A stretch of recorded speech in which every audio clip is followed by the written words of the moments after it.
বর্তমানে অনেকেই প্রশ্ন করতেছেন যে ভাই মন্টিনিগ্রোর ভিসা তো হচ্ছে, তবে তার জন্য যদি জমা দিই সেক্ষেত্রে আসলে এই জমা দেওয়ার পিছনে যে সময়টা সেটা কতদিন লাগবে, মানে প্রসেসিং সময়টা কি ধরনের, আর ভিসা হওয়ার চান্স আছে কিনা।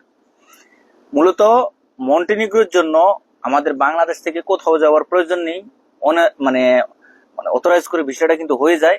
সুতরাং এই মন্টিনিগ্রোর জন্য আপনি যদি যেতে চান, যদি আপনার কাগজপত্র, মূল হচ্ছে আপনার ডকুমেন্টস এবং কাগজপত্র ডকুমেন্ট যদি ঠিক থাকে, ইনশাল্লাহ আপনি ভিসা পাবেন, এটা আপনি মাথায় রাখেন 100%।